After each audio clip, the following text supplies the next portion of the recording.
নমস্কার, আপনারা দেখছেন মিনিট দুয়েক সঙ্গে ভেলতাল। আজকের ব্রেকিং নিউজ। স্টুডিওর মধ্যে রেনকোটটা খুলে বসবেন তো, ওটাই পরে বসে গেছেন।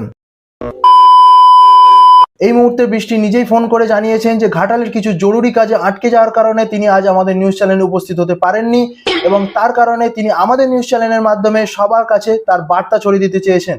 তিনি বলেছেন যে কেউ যেন রেনকোট বা ছাতা নিয়ে বাইরে না বেরোয়, কেন রেনকোট এবং ছাতার কারণে লোককে ভেজাতে তার খুবই সমস্যা হচ্ছে। তিনি আরো জানিয়েছেন তিনি মানুষদের ওপর খুবই ক্ষিপ্ত, কেননা হে ভগবান কৃষ্ণ জগন্নাথ প্রেমানন্দ এই ভিডিওটা ভাইরাল হয়ে গেল কিন্তু তাকে কোনো রকম ক্রেডিট দেওয়া হয়নি। কেন, কতক্ষণ বৃষ্টি হবে, কতদিন বৃষ্টি হবে এবং কখন বৃষ্টি নামবে কিচ্ছু জানা যাচ্ছে না। এমনকি আলিপুর আবহাওয়া দপ্তরও জানিয়েছেন তারাও বৃষ্টির কাছে জানতে চেয়েছিলেন কতদিন হবে। বৃষ্টির কাছে এই প্রশ্নটা জানতে চাওয়ায় বৃষ্টি খুবই রেগে গিয়েছিল। কারণ জানতে চাওয়ায় বৃষ্টি বলেছিলেন তিনি একজন মহিলা, আর মহিলারা কেন রেগে যায় সেটা তারা নিজেরাও জানে না। অনেক প্যাম্পার করার পরেও বৃষ্টির রাগ ভাঙানো যায়নি, তাই বিশেষজ্ঞরা ব্যর্থ হয়ে ফিরে এসেছে বলে জানা গিয়েছে। এদিকে কলকাতার রাস্তায় জমা জলের সমস্যা দূর করতে জানা গিয়েছে যে খিদিরপুরে দুটো জাহাজ এবার থেকে কলকাতায় চলবে।